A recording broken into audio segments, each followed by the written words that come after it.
Hi, I'm Tony. Welcome to Sports Bike Shop's review of the Nexx X.Wed 3.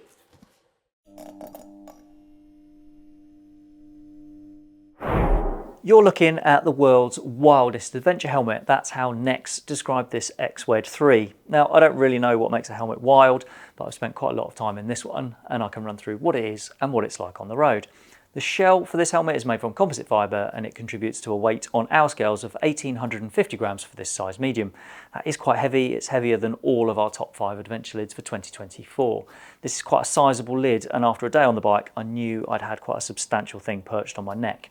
The balance is good, but it's not quite good enough to completely make up for that extra weight that it's carrying. Now, venting is one area where I can be more complimentary. 7 intakes on the front and top of the lid do a good job of delivering refreshing air. The chin vent slides down to open and it allows air to flow directly through to the mouth. There's a mesh filter insert in the inlet to stop bugs getting through. You could take that out completely if you wanted more airflow. And there's also a more substantial winter filter in the box. If you put that in, then you'll block out almost everything. I found it a bit difficult to get a full picture of this chin vent's effectiveness because I couldn't get the chin curtain that's supplied with the helmet to stay installed, so I had to ride without it. That meant more air swirling around the chin and it makes it harder to tell how much of that air was coming through the chin vent. I tried a few other X.Wed 3s from our stock to see if that chin curtain issue was a one-off. They were a bit more secure, but still not perfect. Now, while we're looking at this part of the helmet, the base of the chin bar around here is covered with what Nexx call X-foam. It's a softer material that's designed to cushion any impacts against your chest if your head should jolt down suddenly in an accident. Okay, back to the ventilation. There are 6 inlets in total on the head section. There's a row of 3 vents just above the visor, but I found it hard to detect any air flowing through from those. The vents up top, though, they're more noticeable. I can feel the air flowing when I open these up, especially the large one in the middle.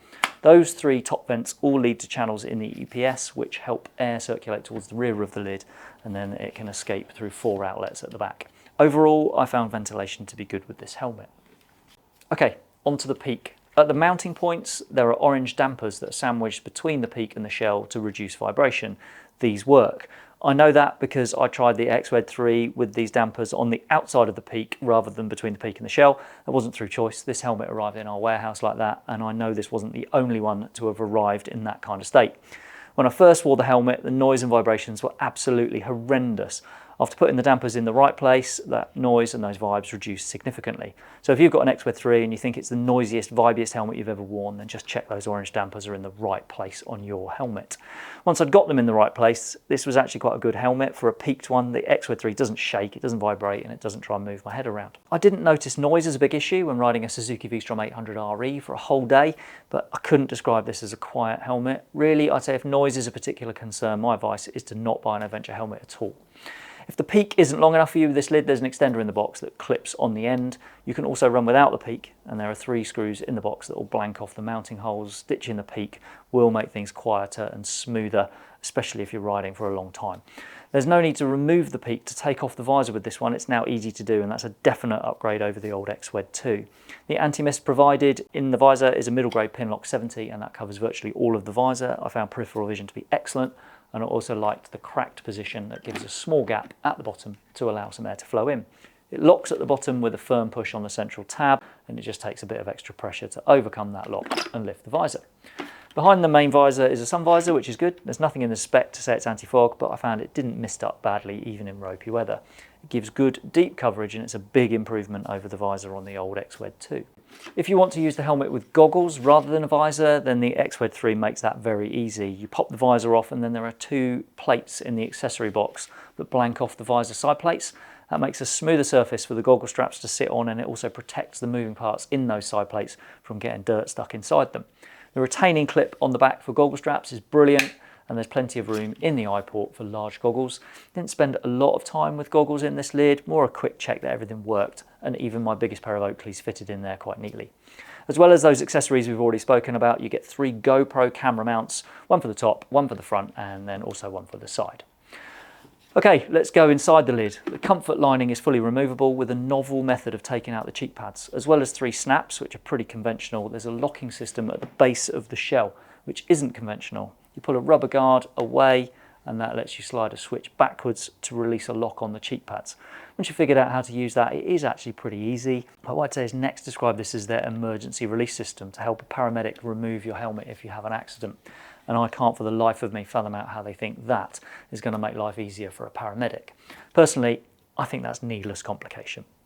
So last bits with the liner, the fastening strap. This helmet fastens with D-rings, and the covers that stop it irritating your skin are removable for washing.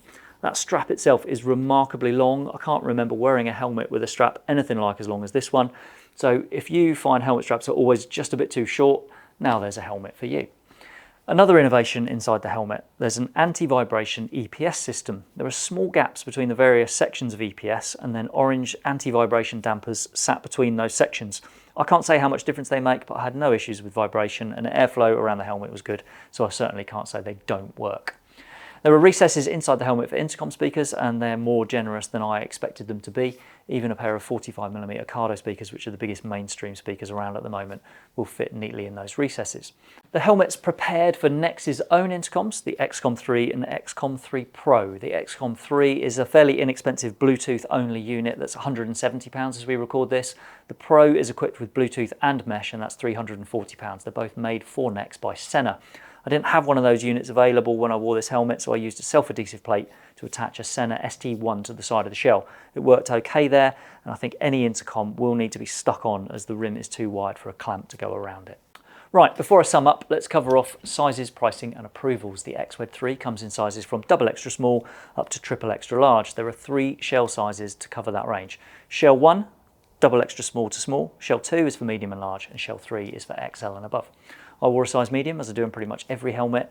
Of the generally accepted head shapes, mine is closest to being round because it's as broad as it is long. This helmet didn't suit my head shape over longer periods of riding, so I'd say this lid is more likely to be an intermediate oval.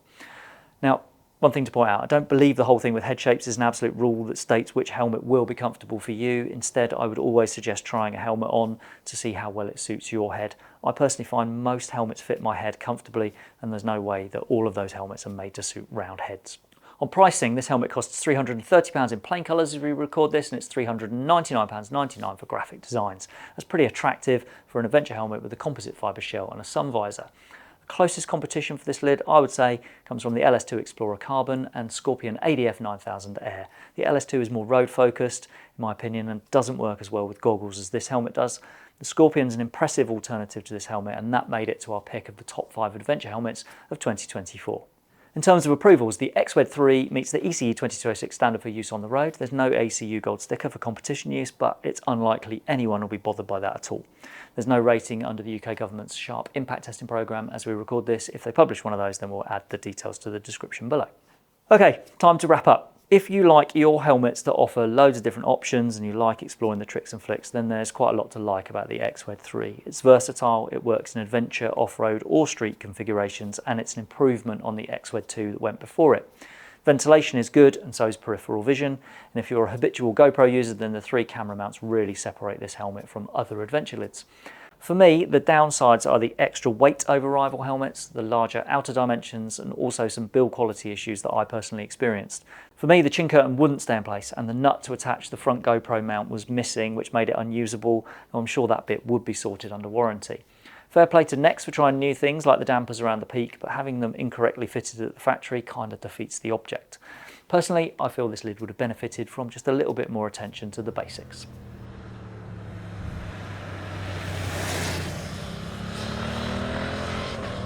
I hope that tells you everything you wanted to know about the Nexx X.Wed 3 helmet, but if there is anything you'd like to ask or to add, then please pop a comment below. Thanks for watching.